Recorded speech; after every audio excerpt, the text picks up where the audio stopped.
Assalamualaikum warahmatullahi wabarakatuh. Selamat pagi Bapak Ibu penilai sertifikasi dosen gelombang 1 tahun 2025. Perkenalkan, nama saya Iwan Sugianto SPD MPD sebagai salah satu dosen Prodi Pendidikan Bahasa dan Sastra Indonesia di Universitas Dr. Sutomo Surabaya. Video ini saya buat untuk melengkapi pengajuan sertifikasi dosen gelombang 1 2025, yaitu pernyataan dosen dalam unjuk kerja Tridharma Perguruan Tinggi. Pada kesempatan kali ini, mata kuliah yang saya ampu adalah mata kuliah Filologi. Capaian pembelajaran program studi dalam mata kuliah Filologi pertama adalah mendalami dan mampu mengaplikasikan konsep-konsep serta edukasional, sastra teoritik dan sastra terapan lainnya dalam pembelajaran di sekolah dan kehidupan sosial lainnya yang menjadi nilai lebih lulusan Prodi Pendidikan Bahasa dan Sastra Indonesia FKIP Universitas Dr. Sutomo Surabaya. Mampu bekerja sama dalam kelompok, mampu menggunakan disiplin lain. Capaian pembelajaran mata kuliah dalam mata kuliah Filologi salah satunya adalah mahasiswa mampu menerapkan konsep dan prosedur kajian filologi baik yang bersumber dari naskah atau lisan dengan kinerja individu maupun secara kelompok dalam menggunakan hasil kajian bersumber dari kebudayaan, kearifan, sastra lokal di sekolah menengah. Deskripsi pokok bahasan bahan kajian filologi adalah naskah dan filologi lisan. Deskripsi pokok bahasan untuk mata kuliah filologi, bahan pembelajaran meliputi definisi filologi, tujuan filologi, sejarah penelitian filologi, ilmu bantu filologi, objek filologi, kadilogi, dan tekstologi.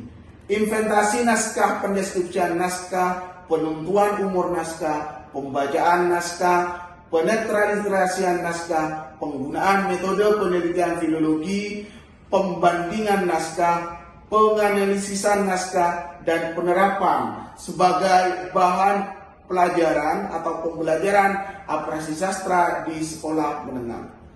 Kemampuan akhir yang dirancang, mahasiswa mampu menerapkan ilmu bantu filologi dalam menganalisis naskah. Sedangkan untuk indikatornya adalah ketetapan menjelaskan teori ilmu bantu filologi dalam menganalisis naskah. Video yang saya buat ini adalah video untuk pertemuan ketiga. Pada pertemuan ketiga, materi pokok dalam mata kuliah filologi ini adalah ilmu bantu filologi.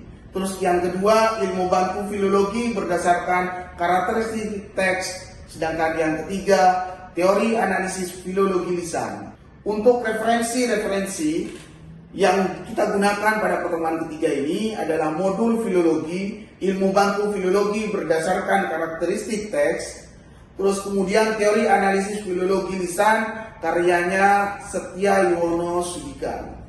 Untuk aspek penilaian dalam mata kuliah filologi kita bagi menjadi 5 bagian. Pertama, kehadiran yang kita ambil 15%, kemudian tugas individu 10%, sedangkan 10%-nya untuk tugas kelompok. Dan untuk UTS kita ambil penilaiannya menjadi 25% dan UAS menjadi 40%. Dan berikut video pembelajaran yang akan kita lakukan secara luring atau offline dalam kelas. Berikut videonya. Selamat pagi, Assalamualaikum warahmatullahi wabarakatuh. Waalaikumsalam warahmatullahi wabarakatuh. Hari ini kita bertemu kembali di mata kuliah filologi. Gimana kabar kalian? Oke, semoga selalu sehat, alhamdulillah, dan sukses terus. Hari ini pertemuan ketiga untuk mata kuliah filologi. Sebelum saya melanjutkan ke pertemuan ketiga ini, silakan kalian absen dulu di e-learning. Absen di e-learning dan sekalian untuk mengunduh materi yang saya bicarakan hari ini, yang saya sampaikan hari ini, saya sudah taruh di e-learning. Kalian bisa mengunduhnya lewat e-learning. Sudah? Oke. Sekarang pertemuan ketiga.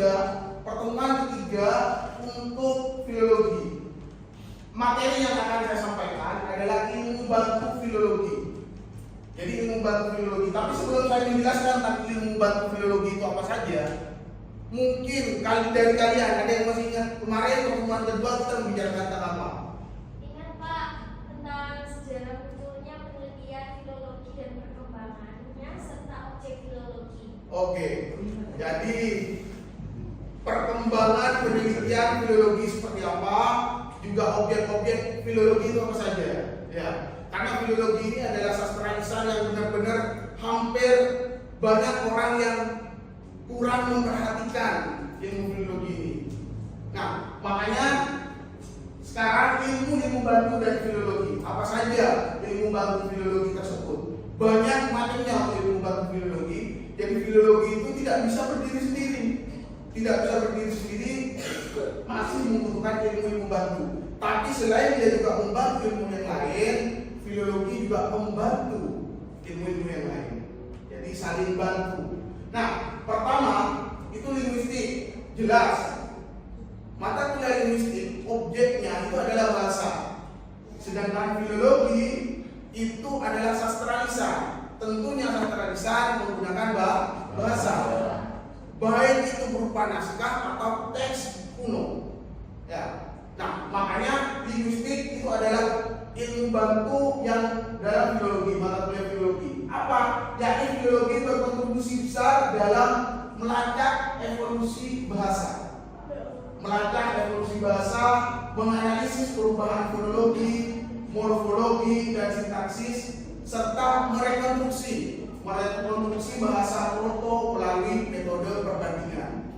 Nah, maksudnya apa? Misalnya dalam sebuah fonologi ya, kita tahu di Jawa itu bahasa Jawa kita tidak mengenal huruf A misalnya. Ya, hampir tidak mengenal, bukan hampir tapi tidak ada. Nah, kalau untuk meneliti tentang filologi, maka kita harus tahu ilmu itu. Di bahasa Madura misalnya, bahasa Madura kita tidak mengenal huruf W. Sawah tidak ada di sana, bawah tidak ada. W itu semuanya berganti menjadi B. Yang kedua, pengetahuan bahasa yang mempengaruhi bahasa teks. Kenapa? Karena yang kita teliti itu adalah teks, naskah-naskah kuno. Ya. Ketika kita belajar filologi ini, yang diajari adalah teks-teks kuno, naskah-naskah kuno. Kalian bisa tahu kertas ini diterbitkan tahun berapa, itu tidak diajari di filologi. Makanya pengetahuan bahasa yang mempengaruhi bahasa teks. Apa maksudnya? Filologi membantu memahami makna teks kuno dengan mempertimbangkan konteks sejarah, budaya, dan bahasa. Jadi dia membantu teks kuno dengan konteks sejarah, budaya, dan bahasa. Sejarah, budaya itu tidak bisa dipisahkan. Karena setiap ada budaya, itu pasti ada sejarah. Yang ketiga itu adalah bahasa. Jadi apa saja bahasa? Biasanya bahasa Sanskerta pertama ini. Bahasa Sanskerta itu adalah bahasa yang sudah mati di Indonesia. Maksudnya bahasa mati itu apa? Bahasa yang sudah tidak ada penuturnya. Jadi penuturnya sudah mulai meninggalkan. Makanya kita harus paham benar bahasa Sanskerta. Kalau kita benar-benar mendalami filologi, artinya menjadi filolog. Nah, bahasa Arab atau bahasa daerah lain, terutama bahasa Jawa, banyak kitab-kitab kuno atau serat-serat kuno menggunakan bahasa Jawa. Selain bahasa Jawa, ada bahasa Sanskerta misalnya. Nah, bayangkan kalian kan tahu tentang babat tanah Jawa, babat Majapahit atau apa segala macamnya yang tentang babat, itu dulunya dia tidak menggunakan bahasa Indonesia. Makanya mereka menggunakan mengalih bahasakan jadi bahasa Indonesia sehingga kalian lebih mudah memahami. Makanya bahasa menjadi ilmu bantu dalam filologi. Yang selanjutnya adalah ilmu sastra. Jelas karena filologi itu adalah bagian dari sastra. Filologi itu adalah bagian dari sastra, pasti. Nah, ilmu sastra itu maksudnya gimana? Ilmu sastra itu filologi membantu memahami karya sastra kuno, termasuk gaya bahasa, struktur naratif, dan konteks budaya di mana karya tersebut diciptakan. Contoh ini, ketika kalian membaca sebuah karya sastra, terkadang kalian sudah bisa menebak karya sastra itu diciptakan di mana. Misalnya novel, misalnya Laskar Pelangi, di situ ada latar tempatnya, sehingga tahu kalian tempat ini, oh ini di sini ya. Atau misalnya Babat Tanah Jawa, jelas karena itu disebutkan di Jawa ya, Babat Tanah Jawa. Atau misalnya Tangkuban Perahu, misalnya. Kalau ada misalnya folklore tentang Tangkuban Perahu, kalian bisa tahu tempatnya tanpa ke sana, hanya dengan membaca sebuah cerita. Jadi cerita itu bisa menentukan, oh ini yang ngarang orang asli mana. Kalau misalnya saya punya, misalnya kalian tahu puisi Celurit Emas, kira-kira dari mana itu? Desa Wangi Imron, dari mana? Madura. Kenapa kalian kok langsung bisa menyebut Madura? Celurit. Ya, celurit. Jadi dari judulnya saja kita sudah bisa menebak. Apalagi sampai kita memahami isinya. Nah, itu yang dimaksud dengan ilmu sastra. Kita harus paham terhadap ilmu sastra semuanya. Agama. Kenapa kok kita harus paham terhadap sebuah agama juga? Filologi dapat membantu dalam memahami teks-teks keagamaan kuno, termasuk interpretasi sejarah, perkembangan dan pengaruhnya terhadap masyarakat. Jadi gini, dulu sebelum bahasa Indonesia menjadi bahasa persatuan, sebelum bahasa Indonesia menjadi bahasa nasional, sebelum tahun 1928, kan bahasa Indonesia dijadikan bahasa persatuan pada tahun 1928 dengan adanya Sumpah Pemuda. Nah, jadi gini, dulu bahasa yang paling banyak digunakan itu adalah bahasa Jawa. Bahasa Jawanya apakah sama seperti sekarang? Ada yang sama, ada yang sudah mengalami pergeseran. Ada yang menggunakan bahasa yang sangat halus. Ya. Nah, agama terutama, contoh misalnya agama Buddha jarang kita aslinya pakai apa? Semua beda bahasanya dengan bahasa Indonesia. Bahasa atau agama Islam, Al-Quran Arab bahasanya misalnya, beda dengan bahasa Indonesia. Jadi kita harus mentransliterasi. Ya. Jadi filologi dapat membantu dalam memahami teks-teks keagamaan kuno, termasuk interpretasi sejarah, perkembangan dan pengaruhnya terhadap masyarakat. Jadi cerita ini mempunyai pengaruh apa terhadap masyarakat? Bisa, ya. Jadi bagaimana kita bisa tahu pengaruhnya terhadap masyarakat, sedangkan masyarakat tidak bisa membaca sebuah cerita tersebut. Makanya harus dialihkan bahasa. Untuk mengalihkan bahasa harus pakai ilmu sastra. Harus pakai ilmu sastra. Ya. Oke, selanjutnya sejarah kebudayaan. Filologi membantu memahami nilai-nilai budaya. Dan ada istiadat yang tercermin dalam naskah kuno. Ya, yang tercermin dalam naskah kuno. Semuanya itu tentang naskah kuno. Itu filologi. Kalau perlu, jadi dalam ilmu filologi itu, kalau kalian meneliti sebuah filologi, yang dicari itu adalah naskah yang paling kuno. Kalian sudah meneliti, ada naskah yang lebih kuno, maka yang lebih kuno itu harus diteliti terlebih dahulu. Kenapa? Karena perubahannya tidak terlalu signifikan. Karena namanya manusia, ada yang ditambahi, ada yang mungkin berkurang. Oke, lanjut. Nah, kalau tadi ilmu bantu filologi, sekarang ilmu yang dibantu filologi apa saja? Pertama, linguistik tadi, ya. Bukan hanya bantu filologi untuk memecahkan masalah penelitian, tapi juga yang dibantu oleh filologi linguistik. Kenapa kok seperti itu? Karena gini, dari linguistik itu objeknya bahasa. Bayangkan kalau kita tidak paham terhadap bahasa daerah, maka kalau kita tidak ada yang memahami bahasa daerah, kan kita memahami filologi, agar kita paham filologi, maka kita harus paham bahasa daerah. Karena kalau kita tidak paham terhadap bahasa daerah, kita tidak bisa memahami filologi atau cerita-cerita yang menggunakan bahasa daerah. Makanya linguistik terbantu. Kenapa? Karena linguistik objeknya itu bahasa. Apapun bahasanya, ingat objek dari linguistik itu adalah bahasa. Makanya linguistik adalah ilmu yang dibantu oleh filologi. Terus yang kedua adalah ilmu sastra, ya. Artinya memperbanyak wawasan. Memperbanyak wawasan ketika kita mempelajari ilmu sastra. Dengan cara apa? Filologi. Bisa. Yang ketiga kebudayaan, jelas, ya. Kebudayaan di Indonesia ini kalau tidak kita jaga dengan baik akan hilang.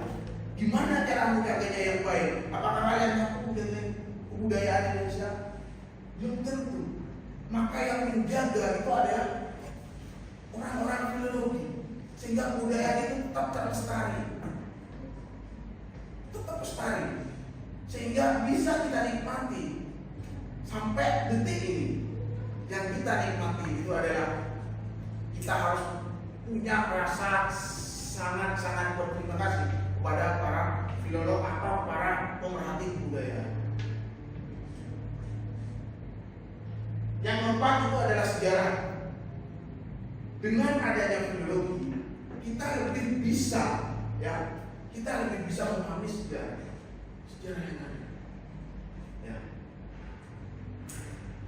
Surat negara Kertagama ada 99 buku, ada 99 buku untuk mengetahui bagaimana kerajaan Majapahit dulu, siapa yang bangun, siapa yang kita harus. Kalau kita belajar filologi, maka sama saja dengan kita belajar sejarah. Loh, harus memahami serat negara Kertagama itu ada 99 buku. Raja Majapahit yang mana, siapa Majapahit, patihnya itu Gajah Mada misalnya. Gajah Mada itu berapa kali dia berjuang. Itu ada di situ diceritakan semuanya. Ilmu sejarah. Nah, selain ilmu sejarah, ada juga hukum adat. Hukum adat itu berbeda dengan hukum-hukum yang ada di Indonesia. Kadang hukum adat itu tidak bisa ditulis, tidak tertulis. Ya. Kalau kita tidak memahami sebuah cerita, maka kita tidak bisa. Kalau kita tidak bisa memahami naskah kuno, teks-teks kuno, kita nggak akan tahu bahwa kita itu punya hukum adat. Ingat, kita bangsa yang besar di Indonesia. Abad ke-6 sebelum Masehi, di Arab baru lahir Nabi Muhammad. Di sini kita sudah punya sebuah kerajaan yang sangat luar biasa. Apa? Kerajaan Sriwijaya. Hukum adatnya sudah jelas. Ya. Sejarah perkembangan agama, untuk mengetahui perkembangan agama dengan baik. Agama-agama apa saja yang menyebar di Indonesia dan menggunakan apa? Contoh, tahu Wali Songo? Tahu. Dulu ada wayang. Sampai sekarang ada. Masalahnya kalian pernah lihat atau enggak wayang ini?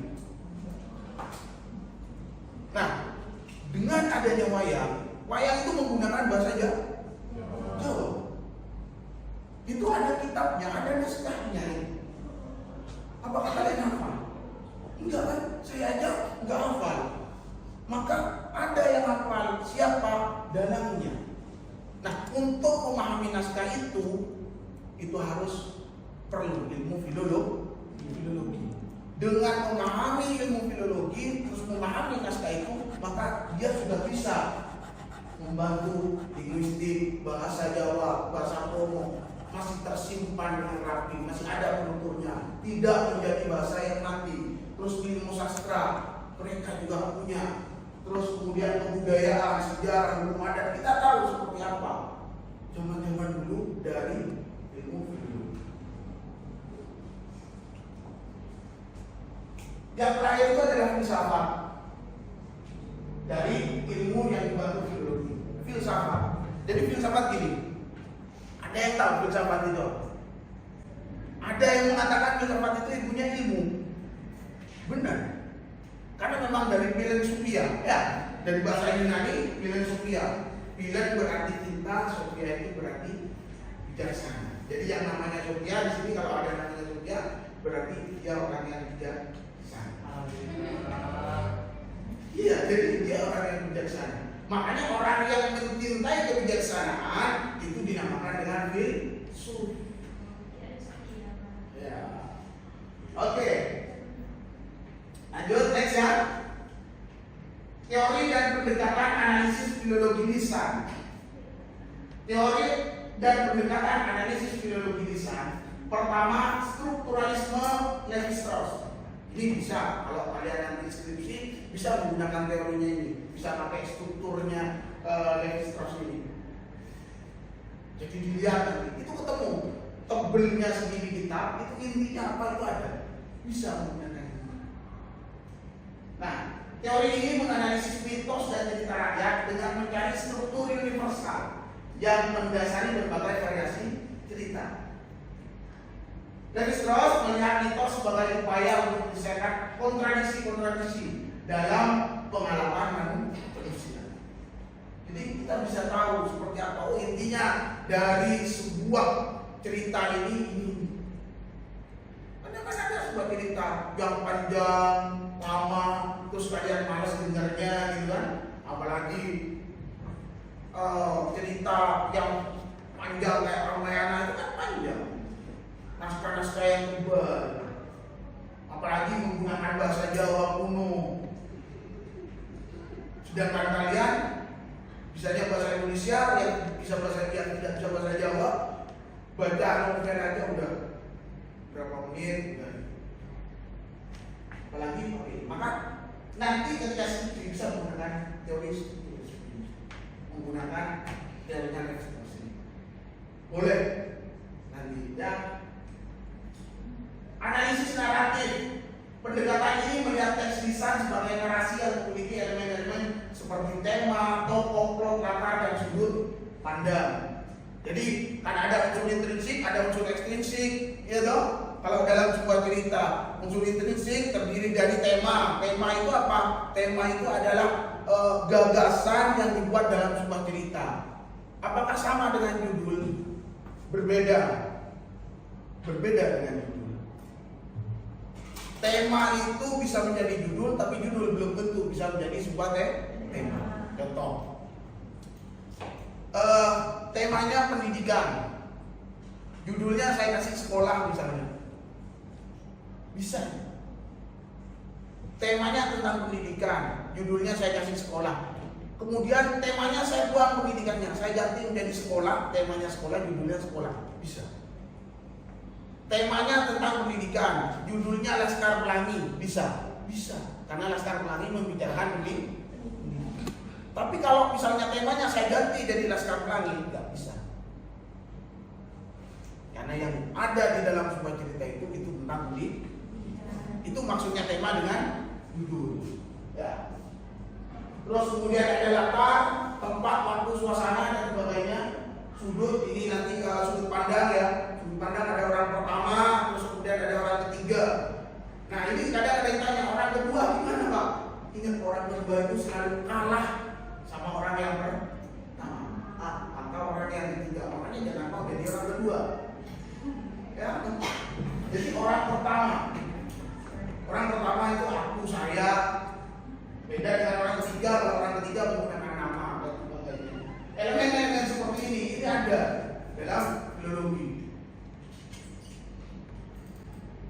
Ada analisis performance. Apa maksudnya analisis performance? Teori ini menekankan pada konteks sosial dan budaya dari sebuah petunjuk lisan, termasuk interaksi antara pembicara dan pendengar.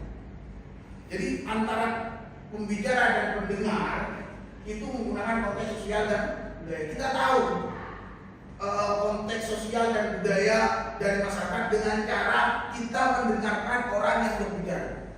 Nah, bukan dialeknya, bukan. Tapi kita bisa mengenali ya, orang itu wataknya seperti apa, bisa menggunakan analisis performa. Analisis fungsi. Analisis fungsi, pendekatan ini melihat teks lisan dalam kaitannya dengan fungsi sosialnya, seperti bagaimana teks digunakan untuk menyampaikan informasi, nilai-nilai, dan identitas budaya. Baru yang berikutnya adalah analisis pragmatik. Apa? Teori ini mempelajari bagaimana makna teks lisan dipengaruhi oleh konteks penggunanya, termasuk tujuan, situasi, terus kemudian hubungan antara pembicara dan pendengar. Analisis intertekstualitas itu adalah pendekatan ini melihat teks lisan dalam kaitannya dengan teks-teks yang lain, baik lisan maupun tulis yang mungkin memiliki hubungan atau pengaruh antara yang satu dengan yang lain. Nah, ini beberapa analisis dalam teori-teori filologi. Nah, langkah-langkah analisis filologi lisan pertama itu adalah pengumpulan data. Jadi data itu dikumpulkan dulu, jangan sampai kalian peneliti bingung datanya mana. Jadi dikumpulkan dulu dan pahami datanya. Melalui apa? Bisa melalui rekaman, transkripsi bisa, atau sumber-sumber yang lain yang relevan tentunya. Ya. Terus transkripsi mengubah rekaman lisan menjadi teks tertulis dengan memperhatikan detail-detail seperti intonasi, jeda, dan ekspresi. Analisis linguistik. Analisis linguistik itu adalah menganalisis struktur bahasanya. Dilihat struktur bahasanya, kata bahasa dan kota bahasa dari teks lisan. Jadi kosa kata dari teks lisan itu gimana? Itu diteliti. Ya. Oke, kelas ada yang mau ditanyakan? Saya Pak. Silakan. Yang membedakan naskah dengan teks itu apa? Baik, yang membedakan naskah dengan teks itu perbedaannya apa? Jadi kalau naskah itu adalah bendanya, itu adalah naskah. Ya. Jadi kertasnya, kemudian dicetaknya, itu adalah naskah. Sedangkan teks itu adalah isi yang ada di dalam naskah tersebut. Jadi yang ada di dalam naskah tersebut itu apa? Itu adalah teks namanya. Ya. Cerita-cerita yang ada yang ditulis di dalam naskah itu namanya teks. Nah, yang kita teliti kedua-duanya, naskah juga teks. Karena kita bisa tahu nanti, misalnya kalian ketika menilai kertasnya ini terbit tahun berapa, itu ada capnya, ada yang ada garisnya, ada yang polos, pakai garis pinggir sama tidak pakai garis pinggir. Itu ada di ilmu filologi nanti. Baik, sudah kita membicarakan dan melihat langkah-langkah analisis filologi lisan. Dari sini nanti kita bisa menyimpulkan bahwa belajar ilmu filologi itu tidak segampang membalikkan telapak tangan. Ya. Ilmu filologi itu teorinya banyak, istilahnya banyak, dan kita harus memahami benar-benar paham bahasa-bahasa yang akan kita teliti. Itu simpulannya untuk pertemuan kali ini. Untuk pertemuan berikutnya tetap kita ketemu minggu depan di waktu dan jam yang sama. Ya, saya kira itu saja. Sukses buat kalian ya. Nanti untuk pertemuan ketiga sekali lagi kita ketemu di waktu yang sama dan hari yang sama. Ada yang mau ditanyakan lagi? Gak ada? Gak ada. Oke. Baik, kalau tidak ada, sudah paham semua ya? Oke. Baik, kalau tidak ada, saya akhiri sampai di sini. Selamat siang. Assalamualaikum warahmatullahi wabarakatuh.